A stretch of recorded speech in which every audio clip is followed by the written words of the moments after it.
àwọn eléyìí ń jà nítorí ọkùnrin, wọ́n ti dèrò kóòtù. Orin ọkọ wọn lóde lọ̀pọ̀lọ́ ṣe ń gbé ti ẹ̀pọ̀n sẹ́yìn ni wọn ìbá máa kọ fáwọn obìnrin méjì kan tí wọn kò sí nílé ọkọ kankan tí wọ́n wọ̀yá ìjà láàrin ara wọn nítorí táwọn méjèèjì ń jà sí ọkùnrin kan tí wọ́n yàn lálẹ́. Ìta gbangba ni àwọn obìnrin ọ̀hún, arábìnrin Fatima Azeez ẹni ọdún méjìdínlógójì àti arábìnrin Olúwaṣeun Búsàrí ẹni ogójì ọdún táwọn méjèèjì ń gbé lágbègbè Pàṣẹdà nílùú Alágbàdo nípìnlẹ̀ Èkó ti ń bára wọn jà. Kò sẹ́ni tó mọ kókó ohun tó fa àjàkú akátá tó bẹ́ sílẹ̀ láàrin àwọn méjèèjì nígbà tọ́rọ̀ náà kọ́kọ́ bẹ̀rẹ̀, ṣùgbọ́n nígbà tó yá ni wọ́n mọ̀ pé ọ̀rọ̀ ọkùnrin kan táwọn méjèèjì ń fẹ́ tí kò sẹ́ni kan tó fẹ́ juwọ́ ọkùnrin náà sílẹ̀ fẹ́nìkejì rẹ̀ ló dìjà ńlá sílẹ̀ láàrin wọn.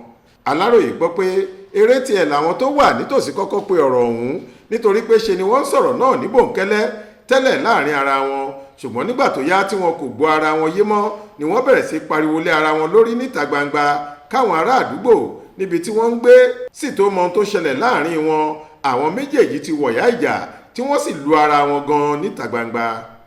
Ìṣẹ̀lẹ̀ ọ̀hún ló mú káwọn ọlọ́pàá agbègbè náà wá fọwọ́ òfin mú wọn tí wọ́n sì jù wọ́n sáhàámọ́ ní tẹ̀sán ọlọ́pàá kan tó wà lágbègbè Alágbàdo nípìnlẹ̀ Èkó.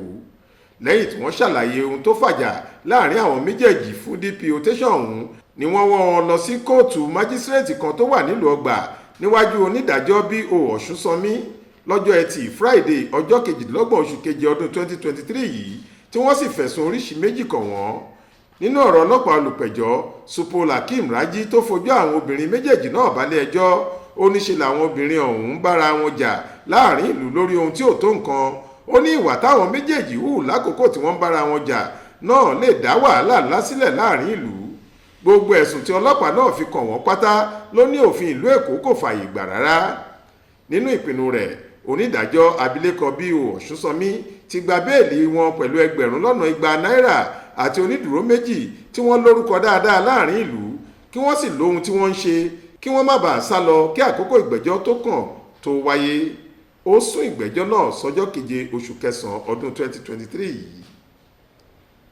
Adéwálé Adéoyè ló ṣàkójọ ìròyìn yìí fún iléeṣẹ́ tẹlifíṣàn Aláròyé online. Faith Adébọ́lá ló kà á sétí ìgbọ́ yín.